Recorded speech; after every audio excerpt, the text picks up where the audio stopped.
কখন জানেন? শিবানন্দ সেনের কুকুর যখন পুরীধামে গিয়েছিল, কাঁচরাপাড়ার জমিদার শিবানন্দ সেন ছিলেন। শিবানন্দ সেন যখন পুরীধামে যাচ্ছেন, তিনি যেহেতু জমিদার মানুষ, প্রচুর অর্থের মালিক, সেই জন্য অর্থটাকে সৎ কাজে লাগাবেন বলে যারা রথযাত্রায় পুরীধামে যাবে তাদের সকলের যাতায়াতের খরচা তিনি বহন করতেন। তো সেই শিবানন্দ সেন যখন একবার গেল পুরীধামে, তার বাড়ির কুকুরটা পর্যন্ত ওই দলের মধ্যে চলল। এবার কুকুরটা যখন যাচ্ছে, শুরুতে কেউ বুঝতে পারেনি যে কুকুরটা পুরী পর্যন্ত যাবে, ভেবেছিল কিছু দূর যাবে তারপর আবার বাড়িতে ফিরে আসবে। কিন্তু কুকুরটা যখন দলের পিছনে পিছনে গিয়ে পশ্চিমবঙ্গ পার করে উড়িষ্যায় প্রবেশ করে ফেলেছে, উড়িষ্যায় একটা বিরাট চওড়া নদী পার করে যেতে হয় পুরীতে। সেই চওড়া নদীটার নাম হচ্ছে মহানদী। সেই মহানদী যখন পার হবে, তখন তো ব্রিজ ছিল না, নৌকায় পার হতে হতো। ওই নৌকায় পার হতে গিয়ে ঝামেলা তৈরি হলো, ঝামেলা বাঁধলো। ব্রাহ্মণ বৈষ্ণব যারা ছিলেন তারা বললেন এই কুকুরটা চলে এসেছে। শিবানন্দ সেন বললেন এই কুকুরটাও আমাদের সঙ্গে ওপারে যাবে। তখন ব্রাহ্মণ বৈষ্ণবগণ বললেন এই কুকুর যদি নৌকায় ওঠে, ওই নৌকায় আমরা সবাই উঠতে পারবো না।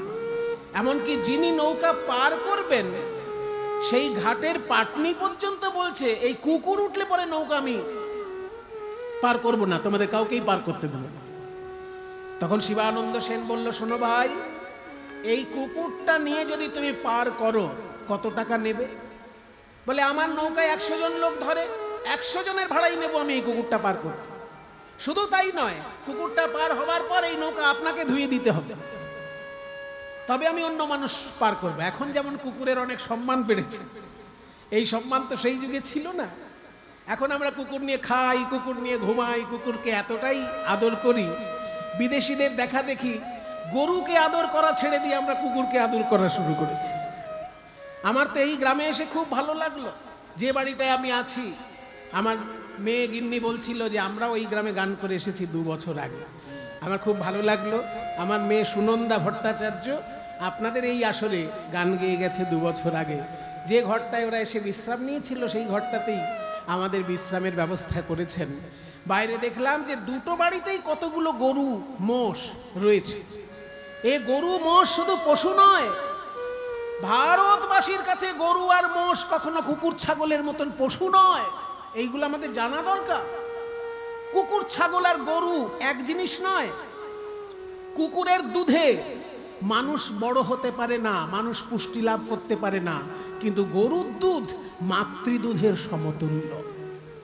বিজ্ঞানের ল্যাবরেটরিতে পরীক্ষা করা হয়েছে যে একটা খাবারে যদি 6 রকম খাদ্যগুণ থাকে তাকে বলে সুষম আহার।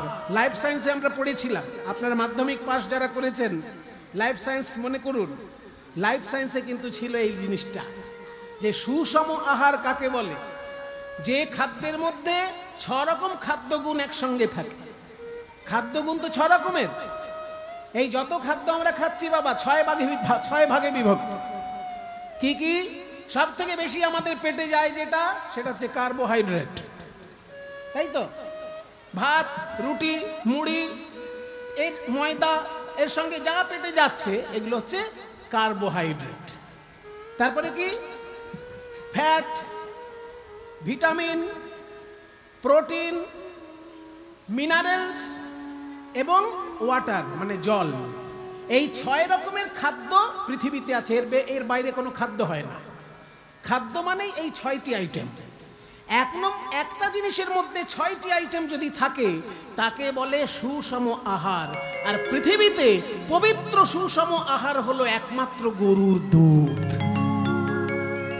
কাজে যে বোকা লোকেরা বলে বেড়ায় যে কুকুর ছাগলও পশু আর গরুও পশু, গরু আর কুকুর ছাগলের মধ্যে পার্থক্য কি, তারা হচ্ছে মহাবোকা। তারা বিজ্ঞান জানে না, তারা বিজ্ঞান মানেও না। বিজ্ঞান বলছে গরু হচ্ছে এমন একটি পশু যার দুধের মধ্যে সুষম আহার রয়েছে, একমাত্র মাতৃদুগ্ধর সমতুল্য গরুর দুধ। কাজে গরু আর কুকুর এক জিনিস নয়। আমরা ইংরেজদের প্রধানত ছিলাম 200 বছর ধরে, সেই জন্য ইংরেজ যিনি পার করবেন তিনি বললেন ওই কুকুর পার হলে আমি আপনাদেরকে পার করব না। কুকুর পার করতে গেলে 100 লোকের ভাড়া দিতে হবে আর নৌকাটাকে ধুয়ে দিতে হবে, কারণ কোনো ব্রাহ্মণ যদি দেখে নেন যে কুকুর পার হয়েছে, ওই নৌকায় কোনো ব্রাহ্মণ পার হবে না, কারণ ব্রাহ্মণ তো পুজো করতে যাবে মন্দিরে, ওই নৌকায় পারই হবে না। তখন শিবানন্দ সেন বললেন যে এত দূর পর্যন্ত যখন আমার কুকুর এসেছে, আমার কুকুর পুরীধামে যাবে, আমি 100 জনের ভাড়া দেব ওই কুকুরের জন্য, এবং আমি নিজে ওই নৌকা তোমার ধুয়ে দেব। একে বলে কুকুর প্রীতি। কুকুরকে কিভাবে ভালোবাসতে হয় শিবানন্দ দেখিয়ে দিচ্ছেন। কুকুরটা এতক্ষণ পর্যন্ত যখন এসেছে, যদি মাঝপথে ফিরে যেত কিছু বলতাম না, কিন্তু এত দূর যখন এসছে আমার কুকুর যাবেও পারে। শিবানন্দ সেন 100 লোকের ভাড়া দিলেন, কুকুরটা পার হলো, তারপর নৌকাটা ধুয়েও দিলেন। আশ্চর্য ব্যাপার কি জানেন, মহানদী পার করে ওপারে আর কুকুরটাকে দেখা গেল না। যখন বৈষ্ণবের দল পুরীধামে চলেছেন, কুকুর আর সঙ্গে নেই। তখন লোকেরা কথা শোনাতে লাগলো, ও মশাই, জমিদার বাবু, আপনার তো পয়সা সস্তা, ওই জন্য ফালতু খরচা করে ফেললেন। দেখলেন তো, এত যত্ন করে কুকুরটাকে পার করলেন, 100 লোকের ভাড়াও দিলেন, নৌকা ধুয়েও দিলেন, কিন্তু আর কুকুর কই? নিশ্চয়ই আশেপাশে কোনো বিয়ে বাড়িতে কোনো সুস্বাদু খাবারের সন্ধান পেয়েছে, ওইখানে ঢুকে গেছে। শিবানন্দ সেন বললেন, ভাই তোমরা যে যাই বলো, আমার কর্তব্য মনে হয়েছে যেটা আমি সেটাই করেছি, কুকুরের কাজ কুকুর করবে। সবাই চুপচাপ। মজার ব্যাপার কি জানেন, ভক্তগণ যখন পুরীধামে পৌঁছলেন, দেখলেন সকল ভক্ত পৌঁছানোর আগে ওই কুকুরটি গিয়ে মহাপ্রভুর চরণের কাছে বসে আছে। নিতাই গৌর হরি বল, হরি বল, হরি। সব ভক্ত পৌঁছানোর আগে ওই কুকুর গিয়ে মহাপ্রভুর পায়ের কাছে বসে আছে। তখন যারা বলেছিল শিবানন্দ সেনকে, তাদের মাথায় হাত, কি কুকুর আগে চলে এলো কি করে? আসলে কুকুরটা দেখলো যে আমার জন্য আমার প্রভু শিবানন্দ সেনকে কত বেগ পোয়াতে হচ্ছে, হ্যাঁ, এত লোকের কথা শুনতে হচ্ছে আমার জন্য, তো কাজে আমি এই সঙ্গের মধ্যে যাব না, আমি জঙ্গলের পথে একাই যাব। যদি বাঘে খায় খাবে, আর মহাপ্রভু যদি আমায় বাঁচায় তো বাঁচবো। এই চিন্তা করে কুকুরটা একা গিয়ে পৌঁছলো পুরী। কি করে পৌঁছলো শুনুন। ভগবান এক একটা জীবকে এমন এমন ক্ষমতা দিয়েছেন, যে ক্ষমতা মানুষকেও দেননি। একটা মানুষ নিজে নিজে একটা বাড়ি বানাতে পারে না। বাড়ি বানাতে গেলে তার রাজমিস্ত্রি চাই, হেল্পার চাই, অমুক চাই, তমুক চাই। কিন্তু বাবুই পাখি সে নিজের বাড়ি নিজেই একা একা বানিয়ে নিতে পারে। একটা বাবুই পাখি তার নিজের বাড়ি বানিয়ে নিতে পারে। ঠিক তেমনি কুকুর এমন একটা জীব, ভগবানের সৃষ্টি, তাকে এমন একটা ক্ষমতা দিয়েছে যা মানুষের দেয়নি। সেটা হচ্ছে গন্ধ শুকে চিনতে পারার ক্ষমতা। গন্ধ শুকে কুকুর বলে দিতে পারে কে সাধু আর কে চোর। গন্ধ শুকে কুকুর বলে দিতে পারে। সাধু দেখলে তার পায়ে গিয়ে গড়াগড়ি করবে, আর চোর মনে করলে তাকে দেখে ঘেউ ঘেউ করবে। তো এই যে মহাপ্রভু যখন শিবানন্দ সেনের বাড়িতে এসেছিলেন, তখন কুকুরের মাথায় হাত দিয়ে আদর করেছিলেন। ওই যে একবার মহাপ্রভুর গায়ের গন্ধ শুকে রেখেছে কুকুর, ওই গন্ধটা তার নাকে আছে। আজকে এই নৌকা পার হয়ে এসে মহাপ্রভু যেই পথে পুরীধামে গিয়েছেন, তার সেই অঙ্গ গন্ধ শুকে শুকে কুকুর গিয়ে পুরীধামে মহাপ্রভুর চরণে পৌঁছেছে। এবার মহাপ্রভু কুকুরটাকে দেখেই চিনতে পেরেছে, এ তো পুরীধামের কুকুর নয়, এ তার শিবানন্দ সেনের কুকুর। তাই করলেন কি, ওগো এই শিবানন্দ সেনের কুকুর এসেছে, ও আমাকে বার্তা দিতে এসেছে যে শিবানন্দ সেন শত শত ভক্তকে সঙ্গে নিয়ে পুরীতে আসছে। তো ও যখন অগ্রদূত হয়ে আমাকে বার্তা দিতে এসেছে, ওকে সেবা করো। কি সেবা করবে? জগন্নাথের মন্দির থেকে প্রসাদ নিয়ে এসো। মহাপ্রভুর আদেশে জগন্নাথের মন্দির থেকে প্রসাদ আনা হলো। কোন প্রসাদ সেটাও লেখা আছে শাস্ত্রে, বইতে সেটাও লেখা আছে কোন প্রসাদ। জগন্নাথের তো অনেক রকম প্রসাদ হয়, তার মধ্যে শুকনো নারকেল এক ধরনের প্রসাদ হয়। নারকেল শুকিয়ে ঘি মাখিয়ে একটা সুস্বাদু তার প্রসাদ হয়। ওই শুকনো নারকেলের প্রসাদ পুরীর মন্দির থেকে আনা হলো। মহাপ্রভু কি করছে যাচ্ছেন বলতো একবার কৃষ্ণ, আর মহাপ্রভুর কথায় ওই কুকুর কৃষ্ণ বলছে, আর মহাপ্রভু একটা করে ওই শুকনো নারকেল ভেঙে এরকম ছুঁড়ে দিচ্ছেন, আর কুকুর লুপে লুপে খাচ্ছে। এই দৃশ্য সবাই দেখেছিল সেদিনকে, যে একটা করে নারকেলের টুকরো খাচ্ছে কুকুর, আর কৃষ্ণ কৃষ্ণ বলে ডাকছে। ঘেউ ঘেউ না, কৃষ্ণ কৃষ্ণ বলে ডেকেছিল। কাজেই মহাপ্রভু কলিযুগে দেখিয়ে দিলেন যে তুমি মানুষ হও, তুমি ব্রাহ্মণ হও, ক্ষত্রিয় হও, বৈশ্য হও, শূদ্র, চণ্ডাল, যেই হও না কেন, এমনকি তুমি যদি কুকুরও হও, যদি কৃষ্ণ বলো ভাই, আমি তোমাকে আলিঙ্গন করে ক্রন্দন। আমার প্রভুর খেলা, হরি বল, হরি বল।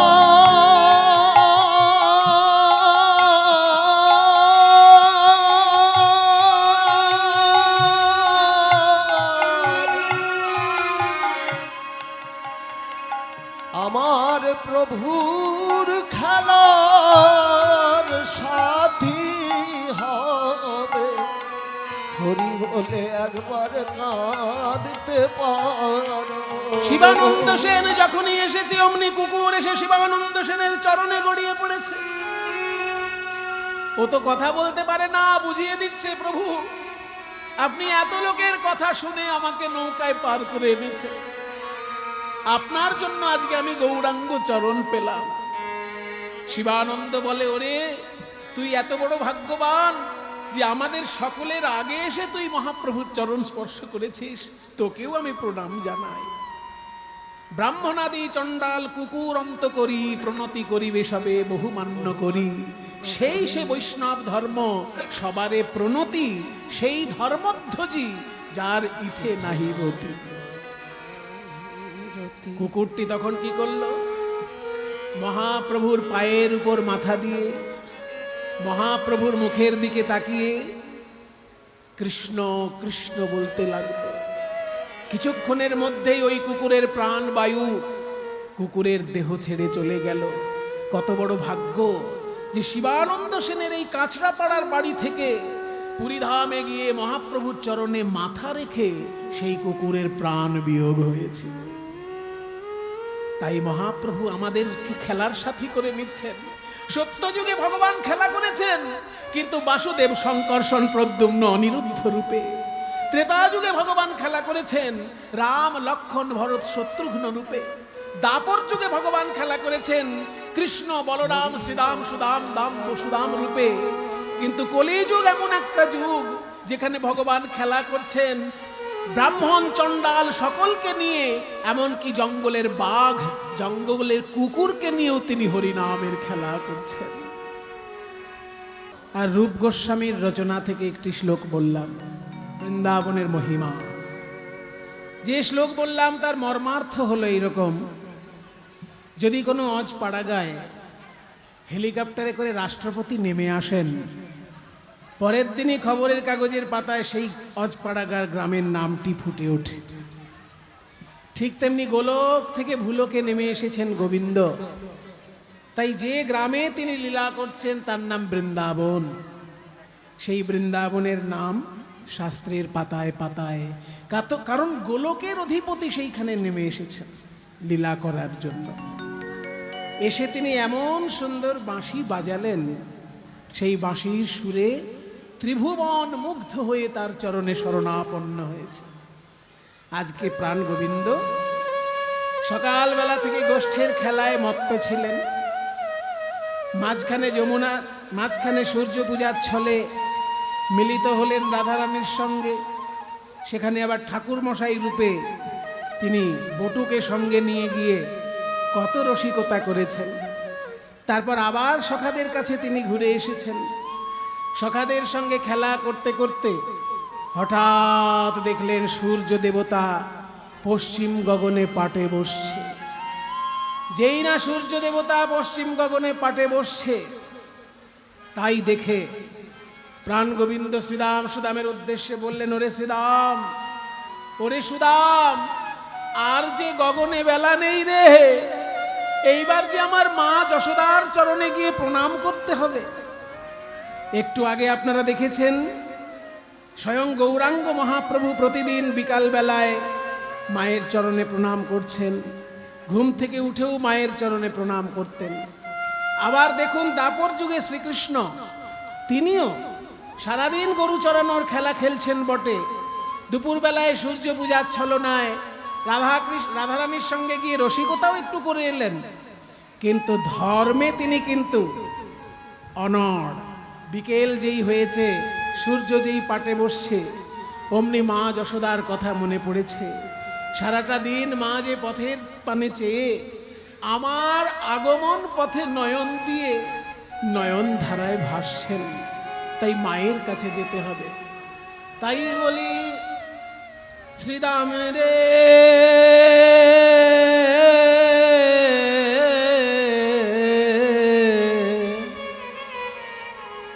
ও রে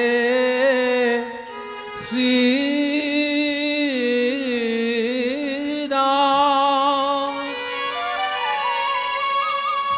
পশ্চিম গগন পানে চেয়ে দেখ, দিনমণি যায় অস্তা চলে, আর বুঝি গগনে বেলা নাই। তাই বলি ওই যে ধবলি শ্যামলি পিয়ালি কমলি মঙ্গলি, সব ধেনুর পাল এক জায়গায় জড়ো কর, এক জায়গায় পাল জড়ো না হলে ঘরে ফেরা যায় না। নবলক্ষ ধেনু, খেয়াল করবেন কথায় কথায় তত্ত্ব মিশে আছে। নবলক্ষ ধেনু 9 দিকে লক্ষ্য নিয়ে ছুটেছে। লক্ষ্য বানান কি? একক, দশক, শতক, হাজার, অযুত, লক্ষ। এখানে লক্ষ্য বানান হচ্ছে ল, কয় মধ্যাহ্ন সময় ক্ষীয়, কিন্তু এই লক্ষ্য মানে হচ্ছে 100,000।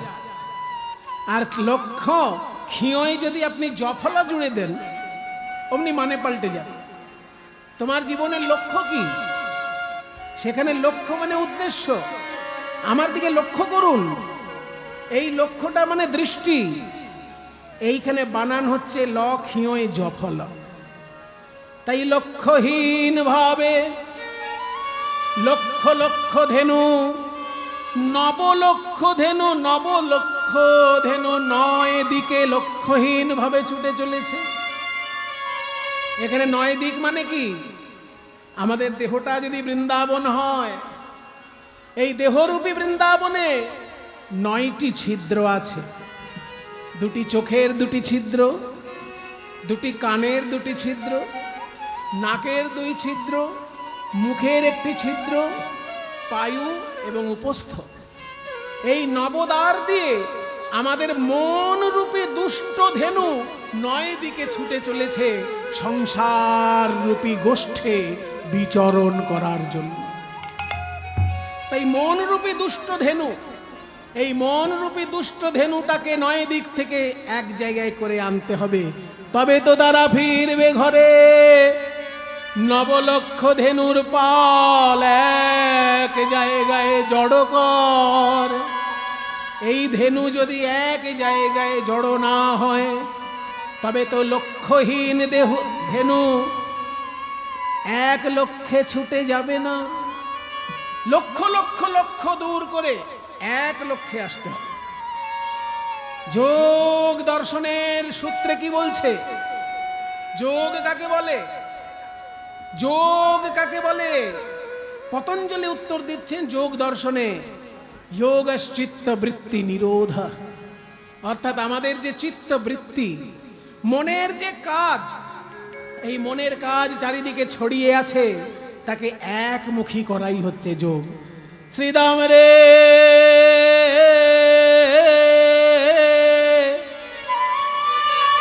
ওরে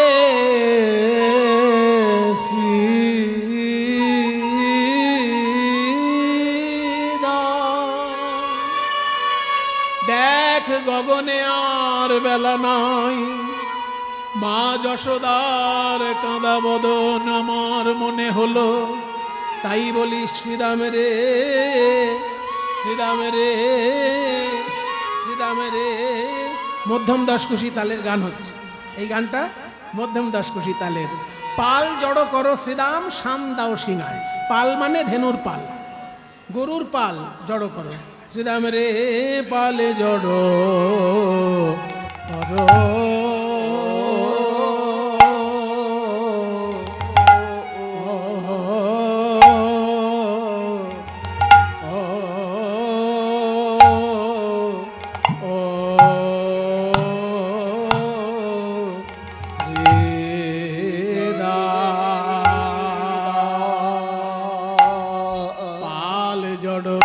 শ্রীদা আয়া আয়া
শ্রীরাম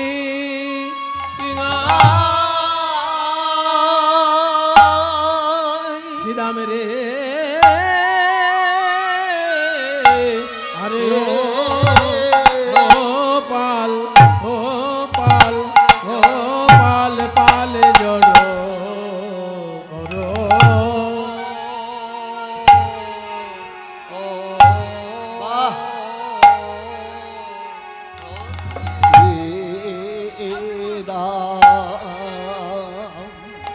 পাল জড়ো করো সিধা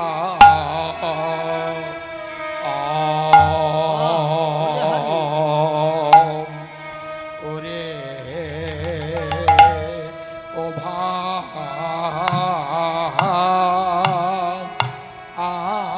আইসা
শ্রীরাম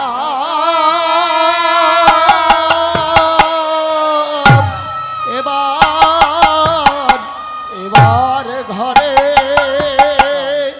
যে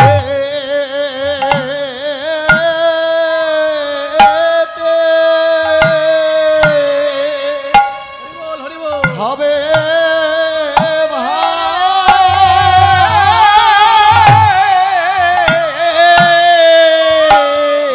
গগনে আর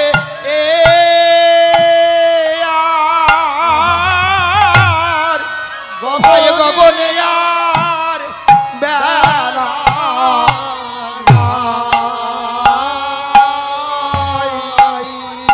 রাম এবার ঘরে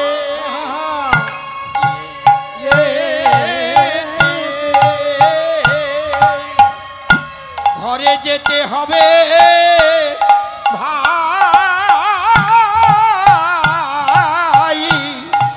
গগনে আর গগনে আর বেলা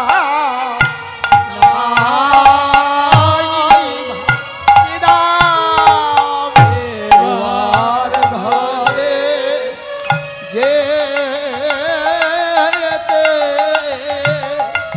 হবে ভাই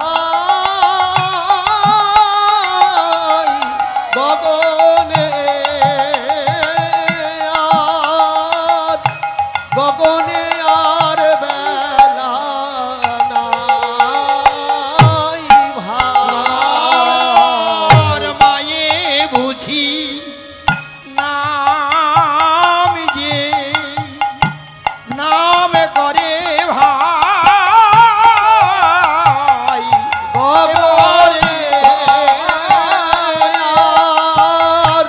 গগনে আর বেলা নাই ভাই এবার ঘরে যেতে হবে রে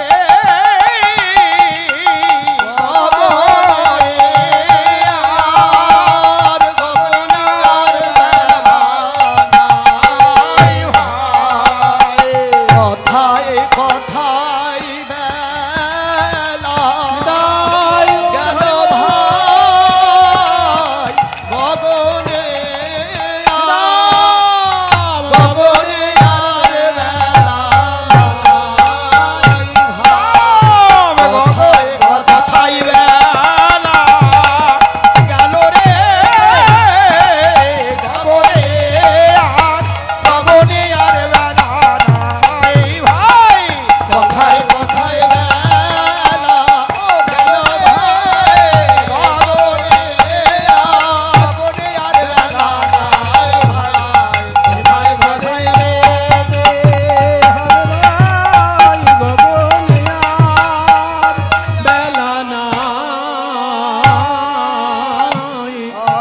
আমাল জানো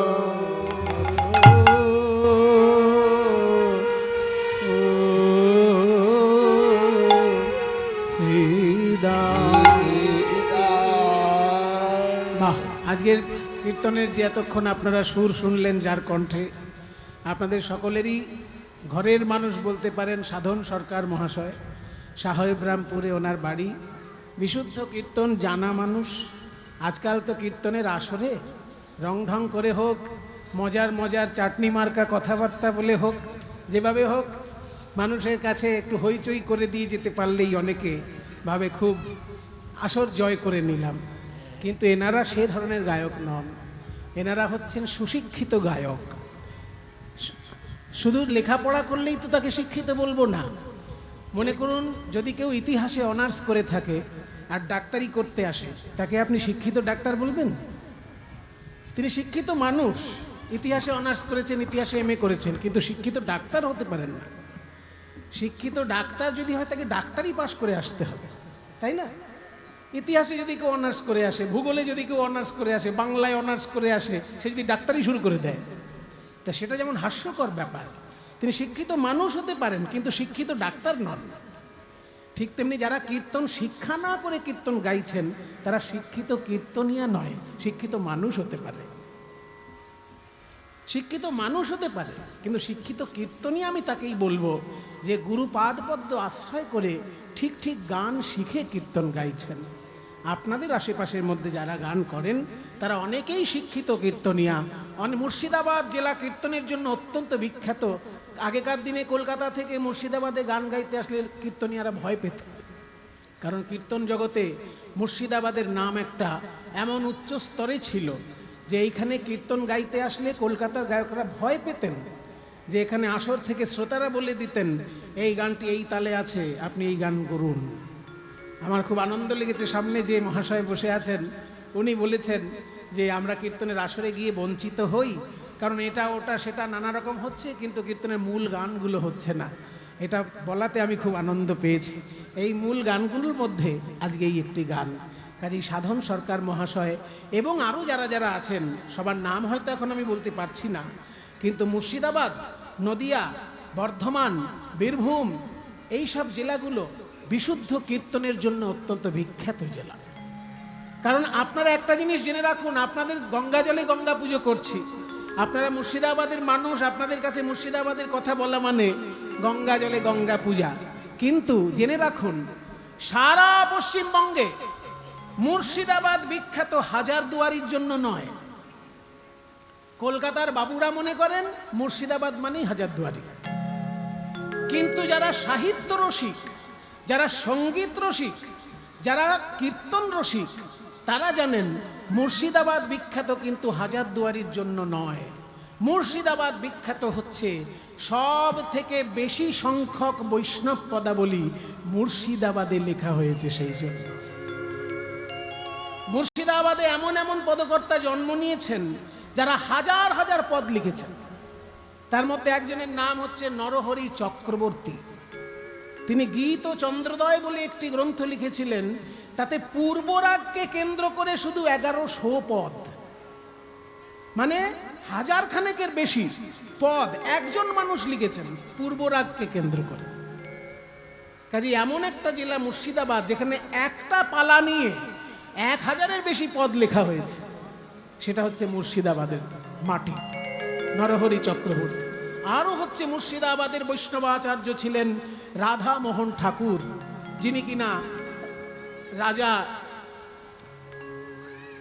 নন্দকুমারের, মহারাজা নন্দকুমারের গুরুদেব ছিলেন। মহারাজা নন্দকুমারের নাম শুনেছেন? ব্রিটিশ রাজাকে চক্রান্ত করে ফাঁসি দিয়েছিলেন। সেই মহারাজা নন্দকুমারের গুরুদেব ছিলেন রাধামোহন ঠাকুর। তিনি আবার সংস্কৃত ও বাংলা ব্রজবুলি 3 ভাষায় পদাবলী লিখেছেন। আবার 3 ভাষার পদ তিনি সংস্কৃত ভাষায় টিকা করে গিয়েছেন। আবার মুর্শিদাবাদের সব থেকে বড় বৈষ্ণবাচার্য ছিলেন যিনি শ্রীমদ্ ভাগবতের সব থেকে মধুরতম ব্যাখ্যা করেছেন, তিনি হলেন বিশ্বনাথ চক্রবর্তী। তিনিও মুর্শিদাবাদের মানুষ। আপনাদের বহরমপুরে সৈদাবাদ বলে একটা জায়গা আছে, বহরমপুরের শহরের মধ্যে। ওই সৈদাবাদে তিনি কৃষ্ণ সেবা করতে করতে ওইখানে শাস্ত্র রচনা করতেন। মুর্শিদাবাদের বিখ্যাত বৈষ্ণবাচার্য বিশ্বনাথ চক্রবর্তী। এইগুলো হচ্ছে মুর্শিদাবাদের সম্পদ। হাজারদুয়ারি সাধারণ মানুষের কাছে আকর্ষণীয়, কিন্তু যারা সাহিত্য রসিক, যারা সংস্কৃতি প্রেমী, যারা কীর্তন অনুরাগী, তাদের কাছে মুর্শিদাবাদ বিখ্যাত বৈষ্ণব পদাবলী গানের জন্য।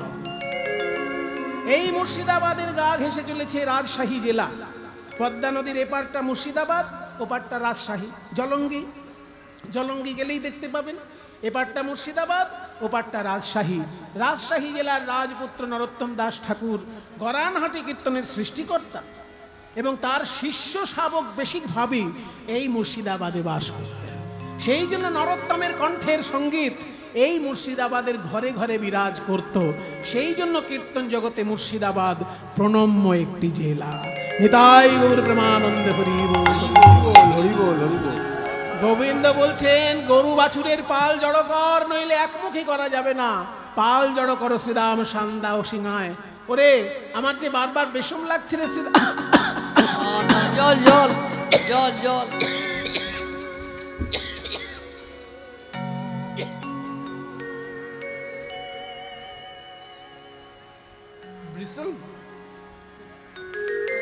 হুইসেল।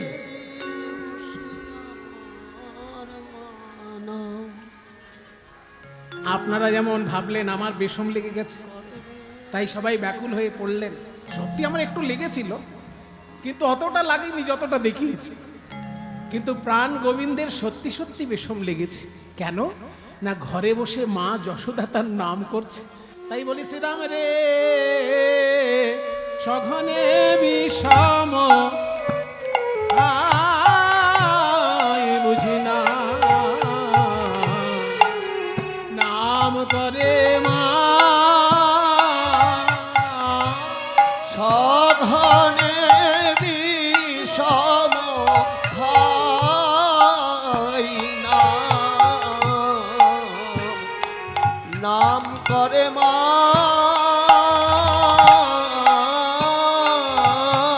বুঝি আমার মা নাম করে রে,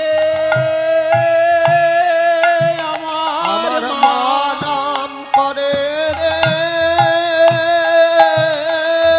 ওই ঘরে বসে বুঝি মা নাম করে রে। ঘরে বসে বুঝি আমার প্রাণের গোপাল আয়ে বলে, ঘরে বসে বুঝি, প্রাণের গোপাল আইরে বলে, ওই ঘরে বসে আমার বুঝি, প্রাণের গোপাল আয়ে বলে, ঘরে বসে বুঝি, আমার প্রাণের গোপাল আই বলে, ঘরে বসে আমার বুঝি, প্রাণের গোপাল আই বলে, ঘরে বসে আমার বুঝি, প্রাণের গোপাল আই বলে, ঘরে বুঝি বসে আমার বুঝি, মা মা নাম করে রে,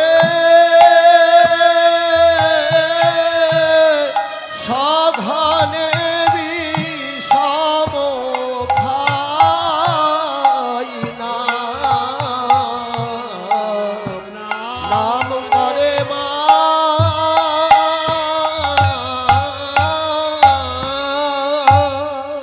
মা বোধহয় ঘরে বসে নাম করছে। কেন নাম করছে? কেন কেন নাম করছে? কটা বাজে? আকাশে আর দিনের আলো আছে? এই অন্ধকার দেখে আমার মা চিন্তা করছে যে আমার গোপাল এখনো কেন এলো না। আজ মাঠে আমাদের বিলম্ব দেখিয়া, আজ গোঠে আমাদের, আজ গোঠে আমাদের বিলম্ব হেরিয়া, রে না বুঝি কাঁদে মা,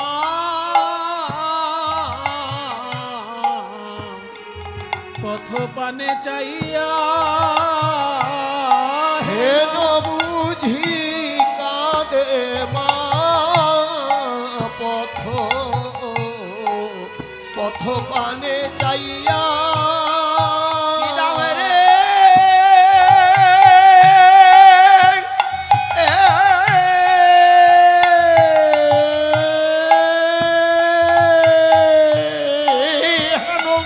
বুঝি কাঁদে মা, পথ ওরে পথ পানে চাইয়া। আজ ভালো তো নয় রে, নয় রে, আজ ভালো তো নয় রে, আজ ভালো তো নয় রে, মা কাঁদানো কাজ ভালো তো নয় রে, মা কাঁদানো কাজ ভালো তো নয় রে, মা কাঁদানো ভালো নয়। মাকে কাঁদালে কাঁদিতে হবে মা, কাঁদানো কাঁদালে কাঁদিতে হয় রে, কাঁদানো কাঁদালে কাঁদিতে হয় রে, কাঁদানো কাঁদালে কাঁদিতে হয়, কাঁদানো কাঁদালে কাঁদিতে হয়, মাকে কাঁদালে কাঁদিতে হয়। ভালো তো নয় রে, হেন বুঝি কাঁদে মা, পথ পথ পানে চাইয়া।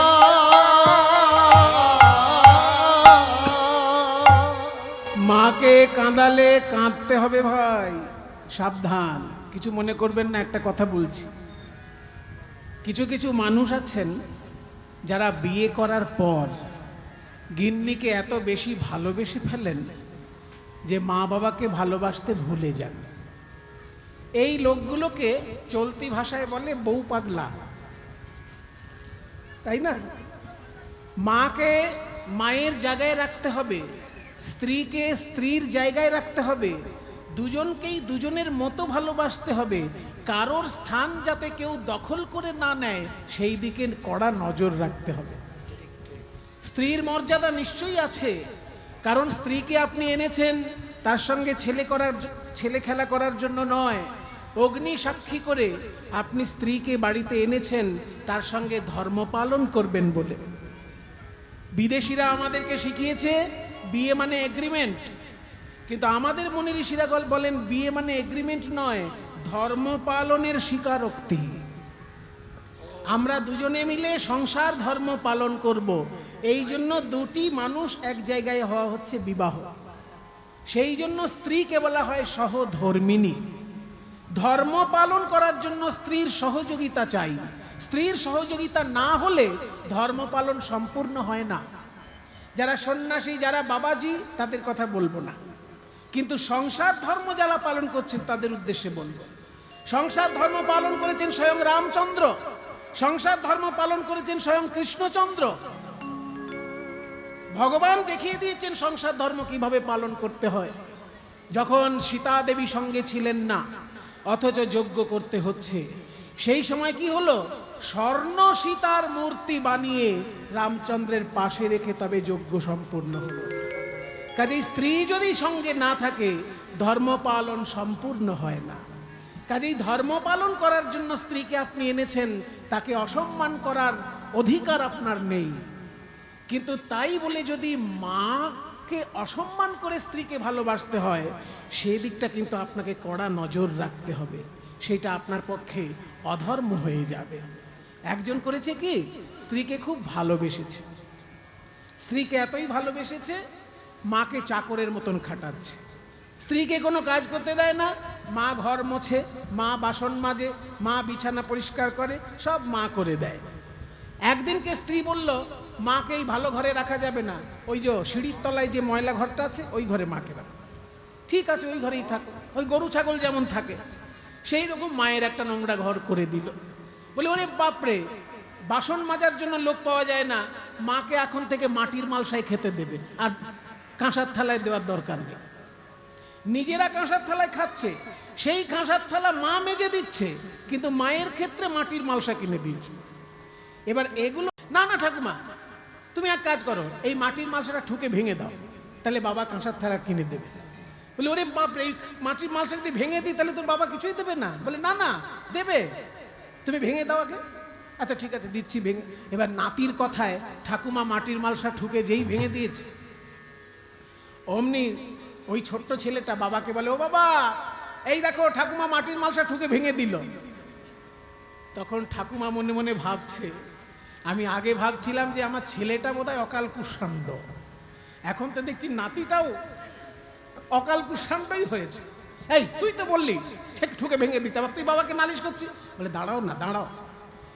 এবার বাবা যেই এসেছে দেখে মাটির মালসা ভাঙা, অমনি মায়ের উপরে চোটপাট। ও মা, যত বয়স হচ্ছে তত তোমার ভীমরুতি বাড়ছে। পয়সা কামাতে শিখেছ, শুধু বাচ্চা জন্ম দিতে শিখেছ। আজকে যে আমাদেরকে বড় করেছো, আমাদের জন্য করেছো কি? আমি চাকরি করছি তাই তুমি খেতে পাও। এই যে মাটির মালসা কিনেছিলাম, আমার চাকরি দিয়ে পয়সা পেয়েছি তবে কিনে দিয়েছি, তোমার বাপের বাড়ি থেকে এসেছে। এই মাটির মালসা তুমি এখন 7 দিন না খেয়ে থাকো, তারপর আর একটা মাটির মালসা কিনে দেবো। তখন ছোট্ট ছেলে বলছে, বাবা বাবা এক কাজ করো, ফেভিকলের আটা দিয়ে ওই মাটির মালসাটা জুড়ে দাও। ফেভিকলের আঠা দিয়ে মাটির মালসাটা জুড়ে দাও।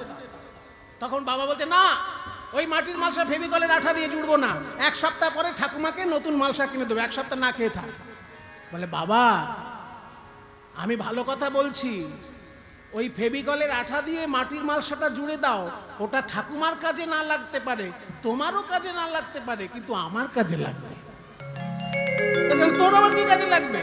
বলে তুমি যখন বুড়ো হবে তখন তোমাকে আমি ওই মাটির মালসাটাতে খাওয়াবো, তখন আমি পয়সা দিয়ে তোমাকে মাটির মালসা কিনে দেব না। ভালো তো নয় রে কাজ ভালো তো নয় রে, বলে মা কাঁদানো কাজ ভালো তো নয় রে, মা কাঁদানো কাজ, মাকে কাঁদালে কাঁদিতে হবে, মা কাঁদানো কাঁদালে কাঁদিতে হবে, কাঁদানো কাজ, কাঁদালে কাঁদিতে হবে, কাঁদানো মাকে কাজ, কাঁদালে কাঁদিতে হবে। কাঁদানো কাজ ভালো তো নয় রে, হেন বুঝি কাঁদে মা পথ পথ পানে চাইয়া, তাই বলি বেলি অবসান হলো, ওহি যে তোমার বেলি অবসান হলো, ওই চলো যাই ঘরে,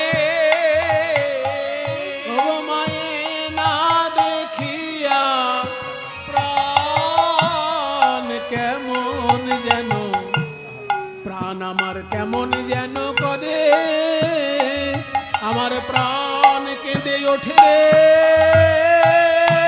আমার প্রাণ কেঁদে ওঠে রে, আর প্রাণ কেঁদে ওঠে রে।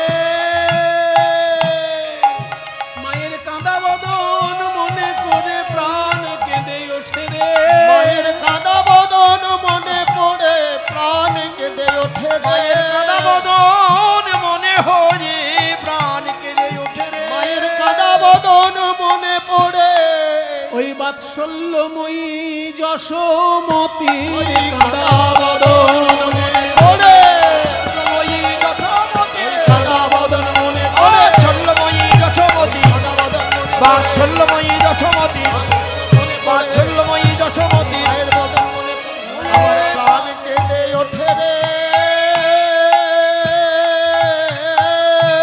ও হেন বুঝি কাঁদে কাঁদে না দেখিয়া প্রাণ কেমন, কেমন যেন করে।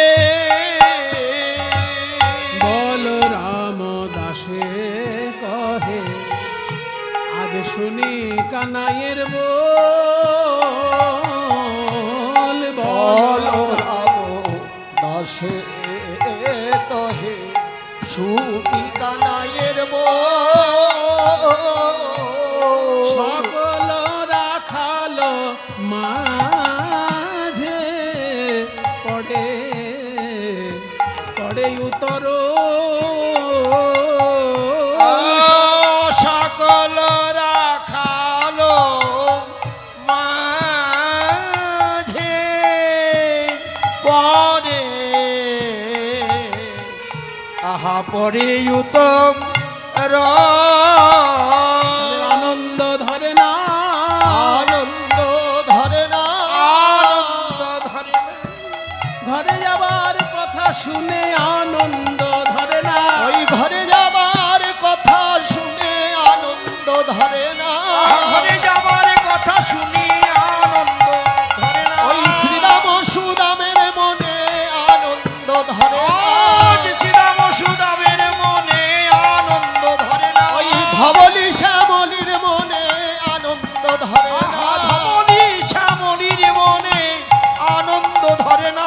ঘরে যাবার কথা শুনে আজ সবার প্রাণ নেচে ওঠে, ঘরে যাবার কথা শুনে, সবার প্রাণ নেচে ওঠে, ঘরে যাবার কথা ওই শুনে, সবার প্রাণ নেচে ওঠে, ঘরে যাবার কথা শুনে, সবার প্রাণ নেচে ওঠে, ঘরে যাবার কথা শুনে, সবার প্রাণ নেচে ওঠে, ঘরে যাবার কথা সবার প্রাণ নেচে ওঠে, ঘরে যাবার কথা শুনে আনন্দ ধরে না, সকল রাখালো মাঝে পরে পরে উত্তর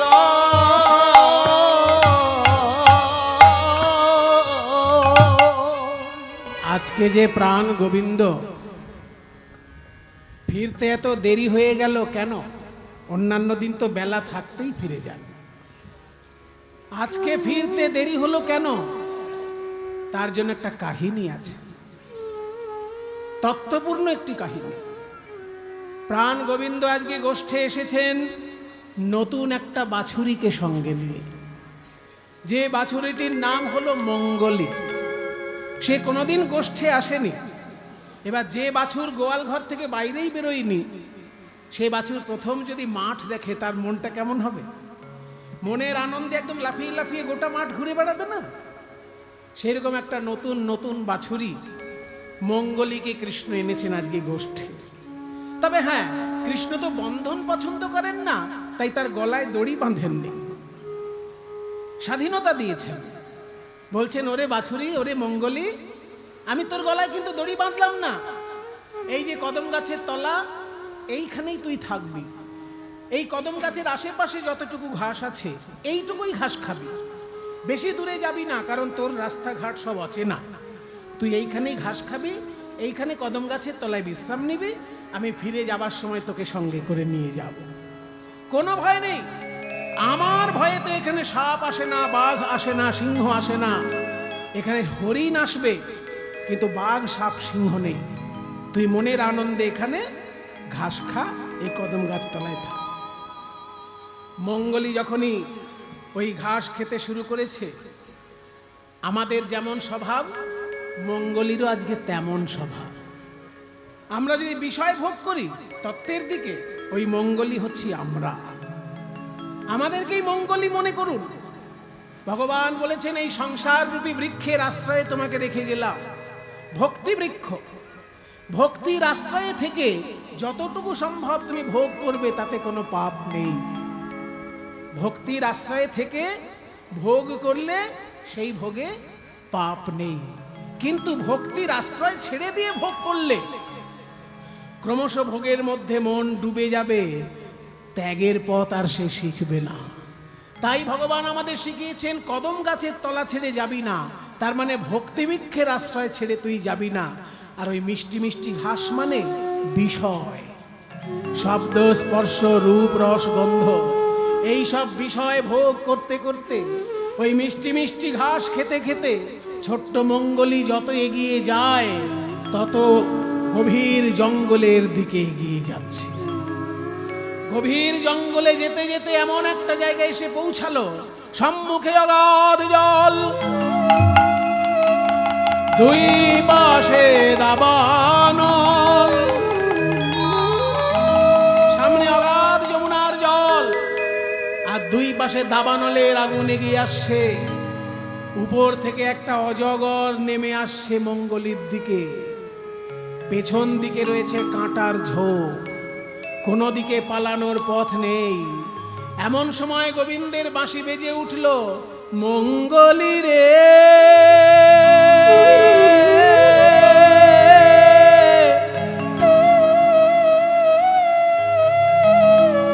বেজে উঠল গোবিন্দের বাঁশি। কই রে শ্রীদাম, গরু বাছুর ফেরাতে হবে, বাঁশি বাজা। শ্রীরাম সুদাম বলছে, আমরা তো তোর মতো বাঁশি বাজাতে পারি না, তুই হচ্ছিস চোর, তোর ধেনুগুলোও চোরা হয়েছে, ওই জন্য চোরের ভাষা চোরেই বোঝে। তুই বাঁশি বাজা, তবে ধেনু ফিরবে। তুই বাঁশি বাজা, তবে ধেনু ফিরবে। কানাই ফিরা রে, কানাই ফিরা রে, তোর চোরা ধেনু তুই ফিরা রে। কানাই ফিরা রে, কানাই ফিরা রে, চোরা ধেনু তুই ফিরা রে। খাইবে খন্দ বলিবে মন্দ রে, ধেনু খাইবে খন্দ বলিবে মন্দ রে। যেমন তুই চোরা, তোর ধেনু চোরা ফিরা রে। কানাই তুই চোরা, তোর ধেনু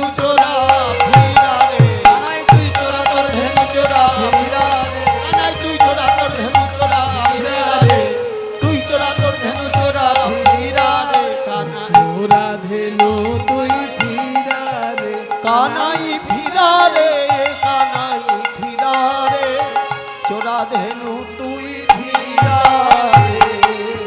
তাহলে আমি বাঁশি বাজাই, চোরের ভাষা তো চোরে বোঝে, তুই মাখন চোর আর তোর গরুগুলো হচ্ছে শস্য চোর, সেই জন্য চোরের ভাষা চোরে বোঝে। ও মায়েরা শোনো, চোরের ভাষা চোরে বোঝে কিরকম একটা মজার গল্প আছে। চোরের ভাষা চোরেরাই বোঝে কিরকম। একজন গেছে মেয়ের বিয়ের জন্য সোনার গয়না কিনতে, যেখানে পরপর সোনার দোকান, সেই স্যাঁকড়াদের পাড়ায় গেছে, মানে পরপর সোনার দোকান। এবার যে দোকানে ঢুকবে সেই দোকানের দোকানদারই তো চেষ্টা করবে যতটা বেশি মানে লাভ রেখে সোনাটা বিক্রি করা যায়। এবার ইনি ভাবছেন যে 10টা দোকানদারের কাছে জিজ্ঞেস কে সাধু লোক দেখে তার কাছে কিনতে যাব। এবার সেজেছে যারা দোকানে গয়না বিক্রি করছে তারা সবাই কিন্তু সাধু সেজে বসে আছে। একজন বলছে কেশব কেশব কেশব, গোপাল গোপাল গোপাল। আর একজন দোকানদার সঙ্গে সঙ্গে বলছে গোপাল গোপাল। তখন পাশ থেকে আর একজন দোকানদার বলছে হরি হরি হরি হরি। শেষ দোকানদার আবার বলছে হর হর হর হর। মানে কি আপনারা ভাবছেন সব ঠাকুরের নাম হচ্ছে? এটা রামকৃষ্ণ দেবের গল্প। এই গল্প যার তার গল্প না, স্বয়ং রামকৃষ্ণ দেবের। মানে একজন প্রথম দোকানদার বলছে কেশব কেশব, মানে যারা গয়না কিনতে এসেছে কে এসব, এসব কারা? তখন আর একজন উত্তর দিচ্ছে গোপাল, মানে দেখতে মানুষ হলেও আসলে এরা গরু। মানে আমরা যে ঠকবাজের দল বসে আছি বুঝতে পারছে না, আমাদেরকে সাধু মনে করছে, মানে এরা গরু, তাই গোপাল গোপাল।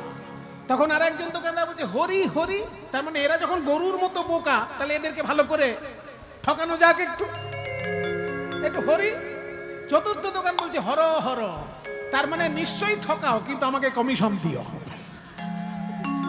আমাকে যদি একটু কমিশন দিয়ে দাও তাহলে আর কিছু বলবো না, তাই না? তাহলে চোরের ভাষা চোরে বোঝে, সাধু কিন্তু চোরের ভাষা বোঝে না।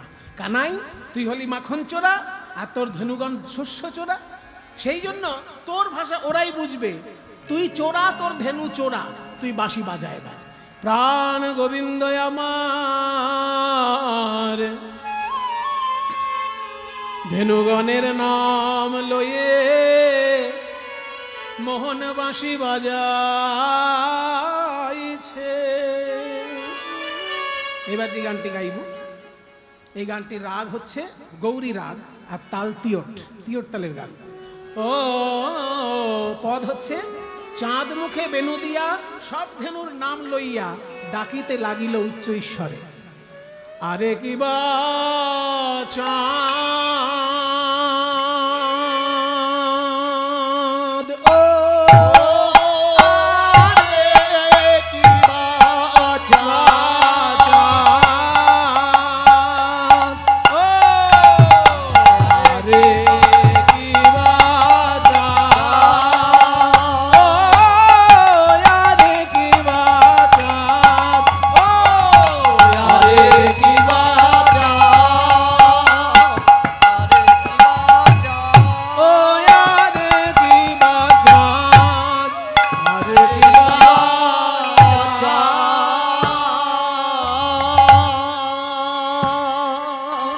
একে বলে মুখে মাতনের গান।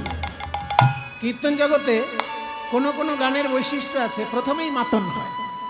এই যে গানটার প্রথমেই মাতন, একে বলে মুখে মাতনের গান, মুখে মাতনের তিয়ট।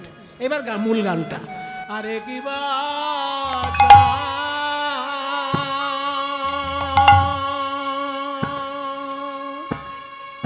চাঁদ মুখে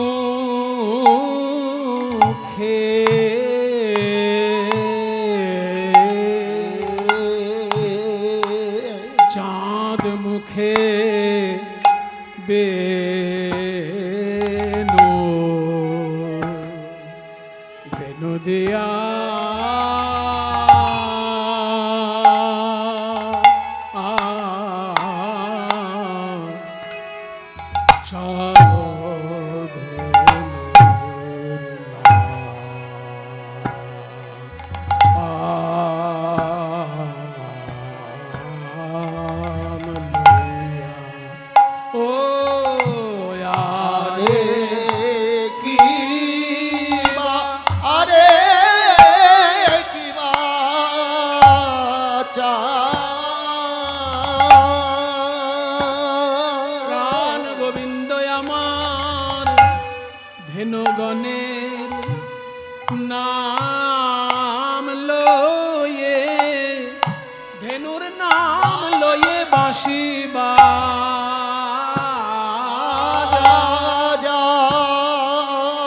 বাঁশি বাজাইছে গো আরে কি চা গোবিন্দ আমার ধেনুগণের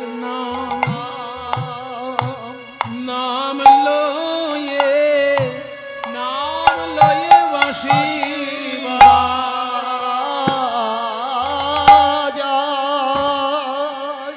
বাঁশি বাজাইছে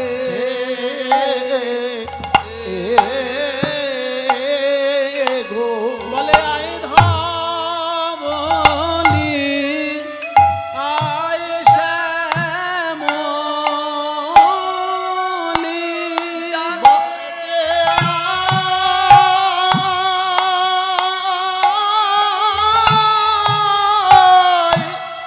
আয় ধবলি আয় শ্যামলি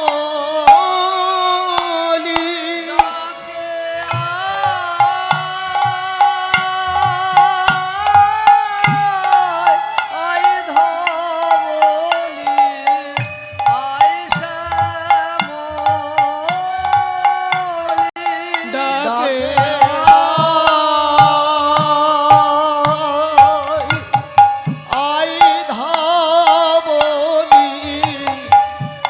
শ্যামলি ডাকে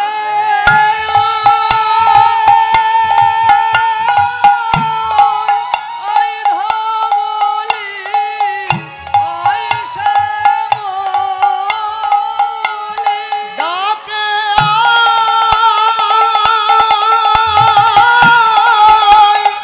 আই ধবলি আই শ্যামলি ডাকে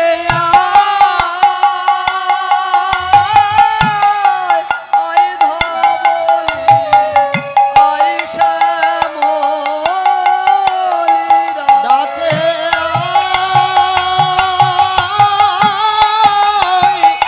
আই ধবলি আই শ্যামলি ডাকে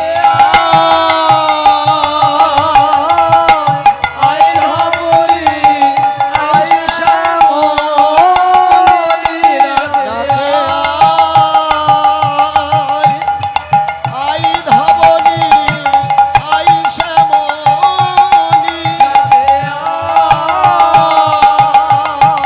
আই ধবলি আই শ্যামলি মায়ের আবার উলুধ্বনি দাও আই ধবলি আই শ্যামলি ডাকে I Dhabali I Shyamali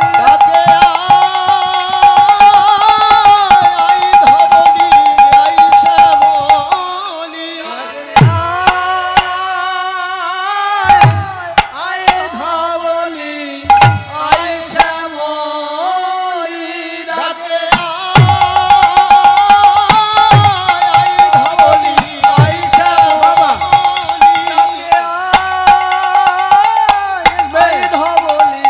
I Shyamali ডাকে ডাকে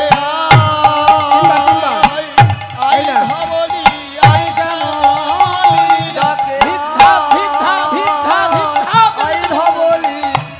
শ্যামলি ডাকে ভিদ্ধা ভিদ্ধা ভিদ্ধা ভিদ্ধা ডাকে আই ধবলি আই শ্যামলি ডাকে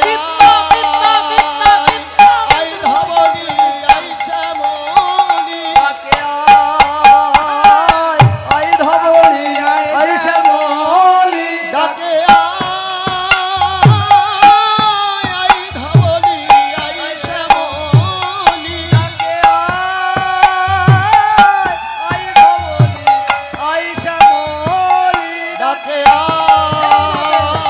আই ধবলি গৌর হরি বল গৌর হরি বল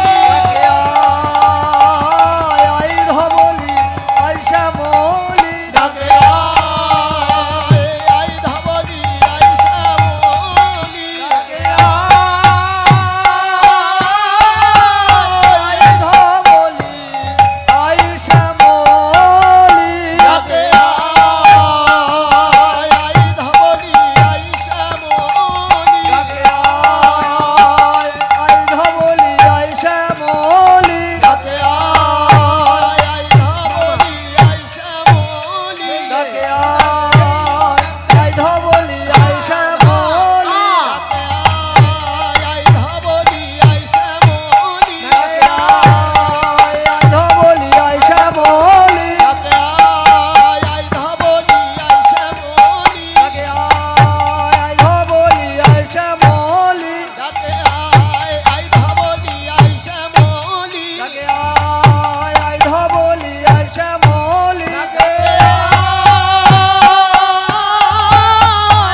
অত্যন্ত দুর্লভ একটি গান আপনাদেরকে শোনালাম।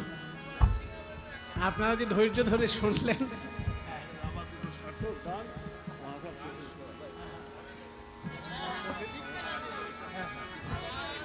আশীর্বাদ করবেন এই সেবাই যেন আমরা করে যেতে পারি। তবে এই গরমের মধ্যে আপনারা যে ধৈর্য ধরে বসে শুনছেন, আমি আপনাদের চরণে প্রণাম জানাই। কারণ আমরা তো ধরুন গান বাজনার আনন্দে গানগুলো গাইছি, কিন্তু এই গান বাজনার আনন্দটা তো সবার পাবার সম্ভব হয় না। কিন্তু তবু যে আপনারা যে গরমের মধ্যে কষ্ট করে বসে শুনছেন এত কঠিন গান, আমি আপনাদের সকলের চরণে আমার ভুলুণ্ঠিত প্রণাম জানাই। প্রাচীন একটি দুর্লভ গান গাওয়া হলো, গৌরী রাগে তিয়র তালে গান। এইবার যখনই বাঁশি শুনলো ধবলি শ্যামলি কমলি পিয়ালি, কিন্তু মঙ্গলি শুনে চমকে উঠেছে। শুনিয়া কানুর বেনু ডাকিতে লাগিল,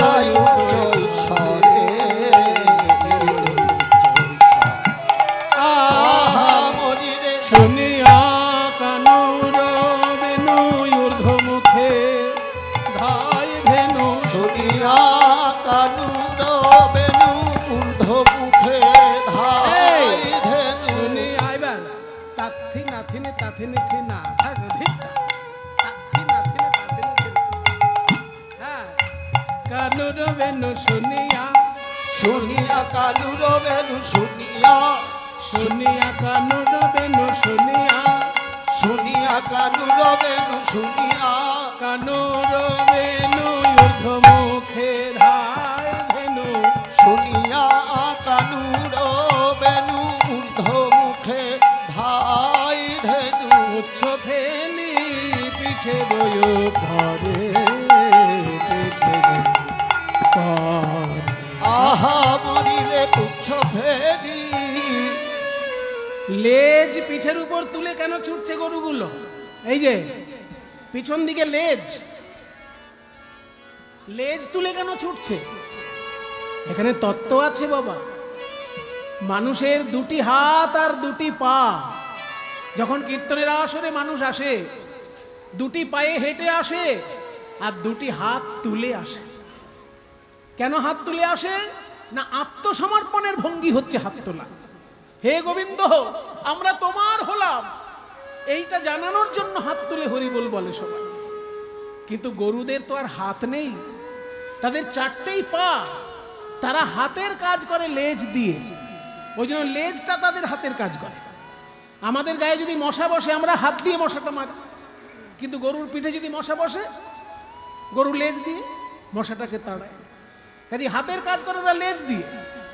আমরা যেমন হাত তুলে গোবিন্দের কাছে ছুটে যাই আত্মসমর্পণের ভঙ্গিতে, গরুদের হাত নেই, চারটেই পা, লেজটা তারা তুলছে মানে আত্মসমর্পণের ভঙ্গিতে তারা ছুটে চলেছে। পুচ্ছ ফেলি বলে আমারা ওই চরণে সব